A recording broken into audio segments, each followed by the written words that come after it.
Gentrify too. So that's CC. But ladies and gentlemen, it's time to dive into game number 2. Into the land of dawn here.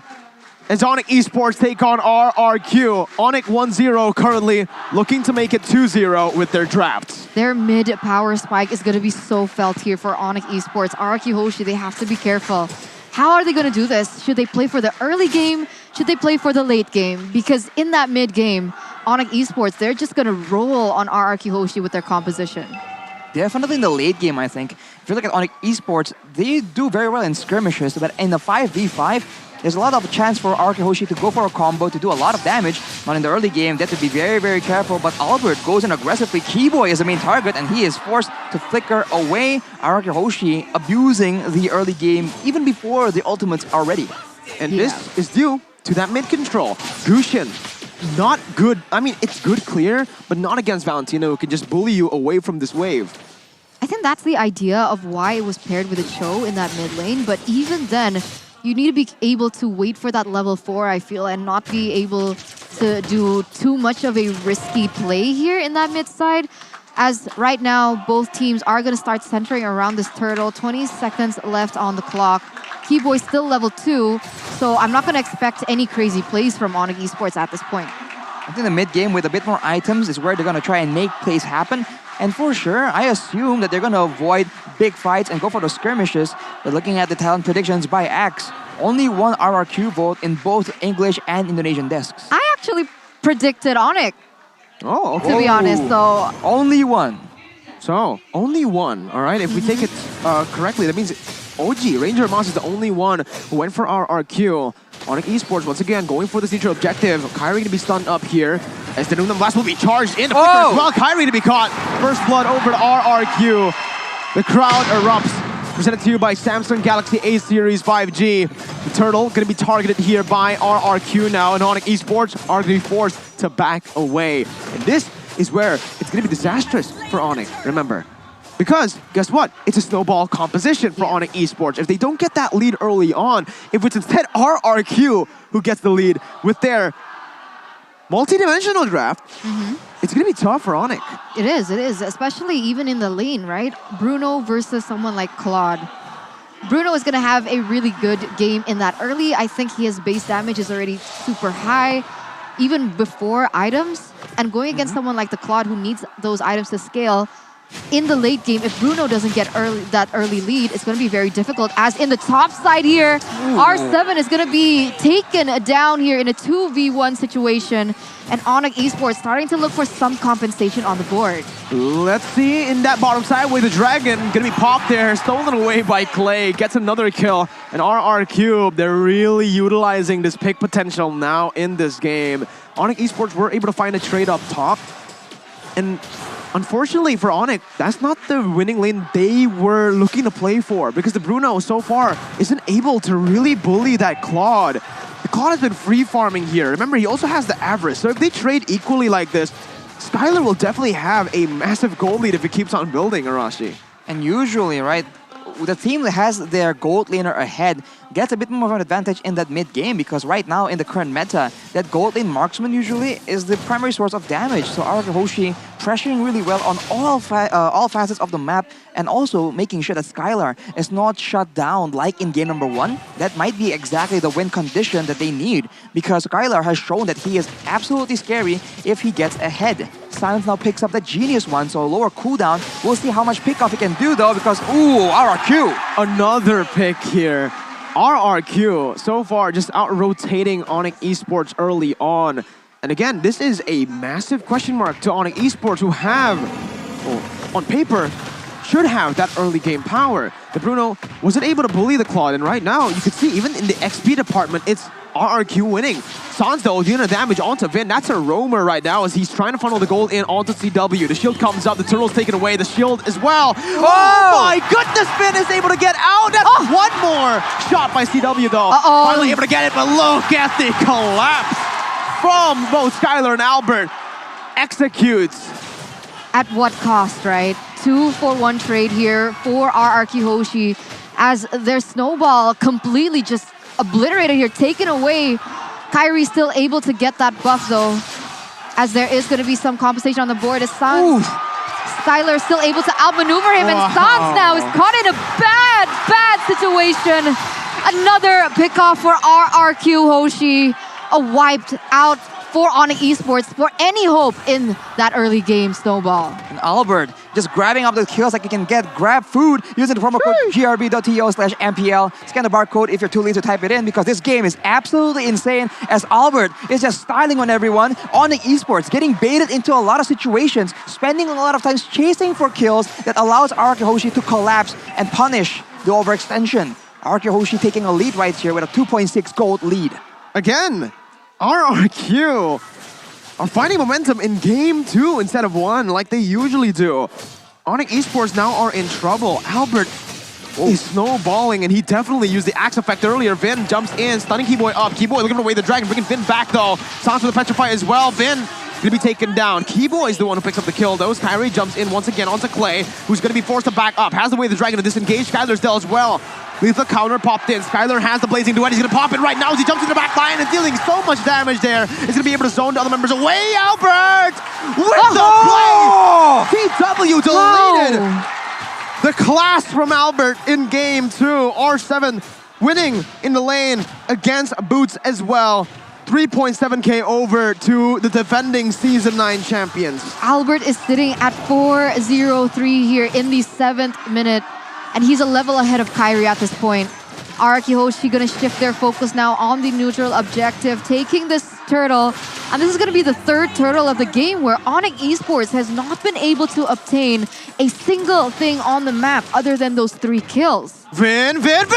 Oh my goodness, when Keyboy cancels it out, it's not enough though. Keyboy gonna be locked down, and Albert picks up the double. Holy Vin! That engage just out of nowhere, no one expected that. This is exactly what we need to see from Vin. And as you mentioned, the Lolita, when it's ahead, it does a lot of damage, and it has very dynamic, surprising engages that ONIC Esports has to constantly worry about, on top of the fact that everyone else is just making dynamic moves around the map, especially Albert. Now they are forced to ration out their crowd control, because if they don't save some for Albert, you already see the damage he's doing right now. And with the Malefic Roar, even the preliminary physical defense items that ONIC Esports has been able to pick up will be ignored completely. Yeah, no ordinary Lancelot. 6 times picked up and an 83% win rate. And it shows unreflected as he goes on to Keyboy with a godlike, and there you go. He's not stopping. He's on to Boots now, and that's going to be the kill. Albert, what the heck? 8-0-3. 8 minutes in, he's picked up 8 kills. The man has 8 kills per minute as the Lancelot. He's absolutely styling right now. He's looking for that bottom side and the purple buff steal as well. ONIC are not having a good game here. Item builds, Arashi. Lancelot, Albert on the Lancelot, no War Axe right now. Hunter Strike into the Malefic War, understanding that they are tanky members like the Paquito, like the Cho, and the Balmon on the side of ONIC Esports. So he wants to make sure that those guys get deleted as well. And you saw the result. Kyrie, Boots, Keyboy, no one is safe from the damage of Albert right now. But of course, that's for now only. You already see the Antikyras being built by Boots, respecting that potential damage. But now you have to really feel for CW on that Bruno. Very few outplay tools, very few mobility options, and Albert being the one with 8 kills right now. Your life is forfeit, man. But interestingly enough, it's always CW being able to do this, right? Even though he's so far behind in total, he's still able to kind of level Skylar in that gold lane, as RRQ HOSHI very easily going to be able to get that lowered.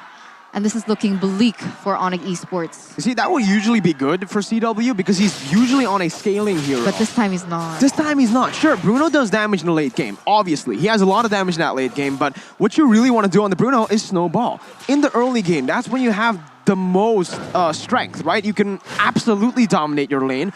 But again, ONIC Esports did not opt to go for that bottom side gank. Boots, wow, he's just going to be taken down there. That was all the single target. Clay stole Keyboy's ult. Oh, no, that's okay. Albert, actually. I thought it was going to be Vin who gets popped at the Numina blast.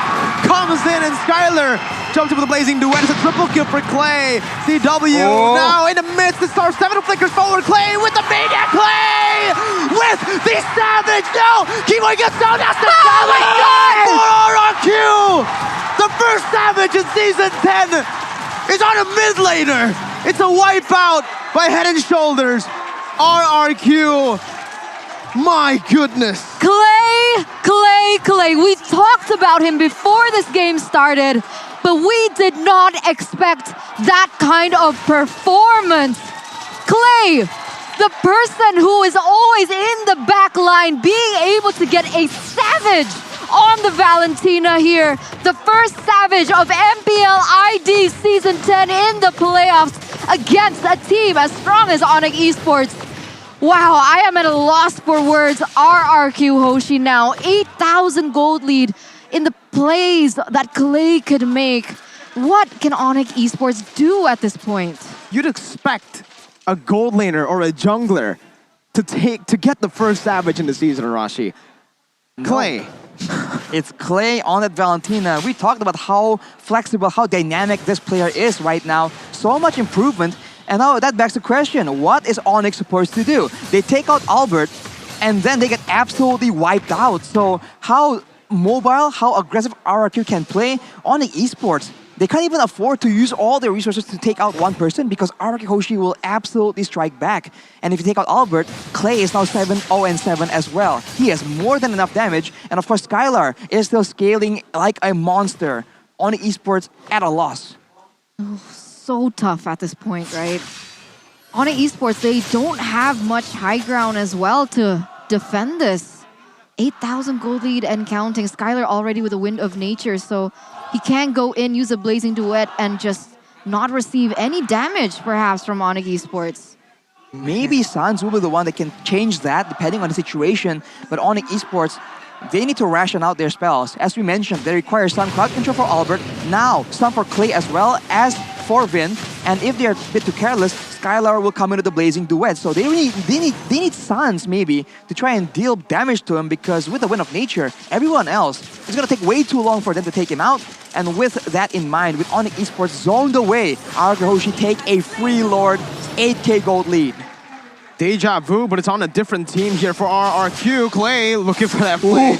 Sans is forced to use the ultimate defensively. And when you're on a Gusion, that just shows that your composition and just you in general, you've been outscaled.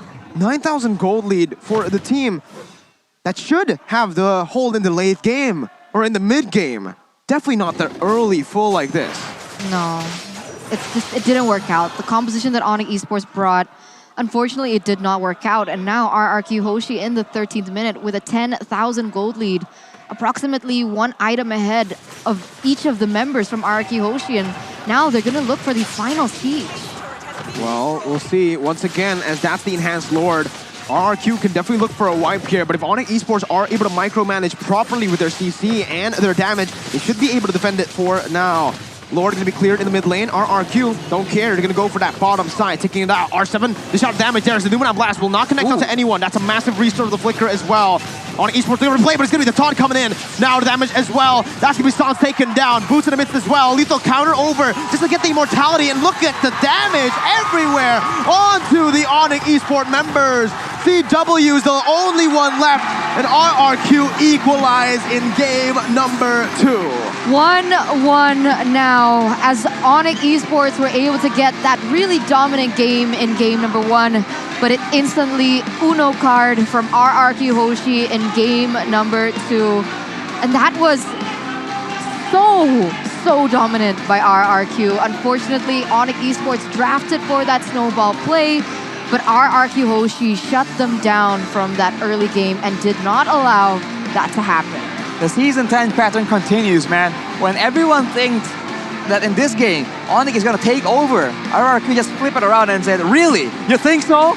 We go and get Albert snowballing, destroying everyone, even the tankest of members on that Lancelot, and afterwards, just on the cherry on top, let's get Clay a Savage. RRQ striking back, making a huge statement.